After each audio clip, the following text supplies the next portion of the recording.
Market میں تیل کی قیمتیں کریش کر گئیں۔ برطانوی اور امریکی خام تیل کی فی بیرل قیمتیں تقریباً 3 سال بعد $70 کی سطح سے نیچے آ گئیں۔ تفصیلات کے مطابق عالمی مارکیٹ میں خام تیل کی قیمتوں میں زبردست کمی ریکارڈ کی گئی ہے۔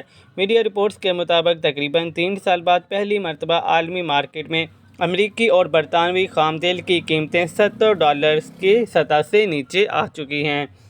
برطانوی خام تیل کی فی بیرل قیمت $69 جبکہ امریکی خام تیل کی قیمت $66 ہو گئی ہے، جو کہ دسمبر 2021 کے بعد خام تیل کی کم ترین قیمت ہے۔ میڈیا رپورٹس کے مطابق عالمی سطح پر خام تیل کی کھپت میں کمی قیمتوں میں کمی کا باعث بن رہی ہے۔ اوپیک ممالک کی جانب سے تیل کی پیداوار میں کمی کا سلسلہ برقرار رکھنے کے باوجود قیمتوں میں نمایاں کمی آئی ہے۔ دوسری جانب جے ایس گلوبل کے مطابق عالمی مارکیٹ میں تیل کی قیمتیں گرنے سے پاکستان حکومت کو موقع ملا ہے۔ اس نے پیٹرولیم مصنوعات پر عائد ٹیکس یعنی پیٹرولیم ڈیولپمنٹ لیوی میں مزید $10 کا اضافہ کرتے ہوئے اسے $70 فی لیٹر تک کر دیا ہے، تاکہ رواں مالی سال کے دوران $1.28 ارب محصولات کا ہدف حاصل کرنے میں سہولت مل سکے۔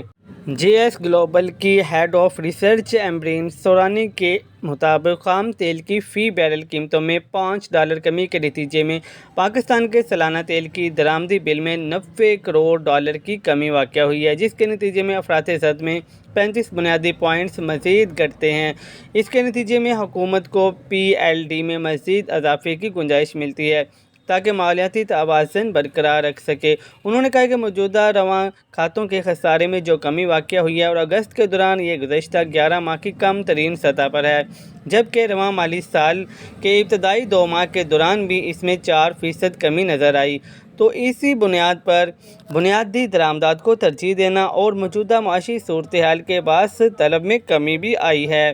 اپنی رپورٹ میں سورانی نے کہا کہ تیل کی درآمدی بل میں کمی کی وجہ سے جاری کھاتوں کا خسارے میں کمی کا تخمینہ $80 کروڑ لگایا گیا ہے، جو کہ مجموعی قومی پیداوار کا 0.2% بنتا ہے، جبکہ اس سے $90 کروڑ سالانہ کی بچت بھی ہوگی، جو کہ مرکزی بینک کے باعث زر مبادلہ کے ذخائر کا تقریباً 10% بنتا ہے، جو اس وقت $9.40 کروڑ کی سطح پر ہے۔ رپورٹ کے مطابق برآمدی بل میں کمی اور زر مبادلہ کے ذخائر میں استحکام کے نتیجے میں حکومت کے پاس اگلے 2 ماہ تک اشیاء کی درآمدات کی سہولت حاصل رہے گی۔ رپورٹ میں ایمبرین سورانی کا کہنا ہے کہ امید ہے کہ رواں مالی سال 2025 کے دوران افراط زر کی شرح 9% کے آس پاس رہے۔ مزید نیوز اپڈیٹس کے لیے چینل کو سبسکرائب کر لیں تاکہ ہر آنے والی نئی اپڈیٹ سب سے پہلے آپ کو مل سکے۔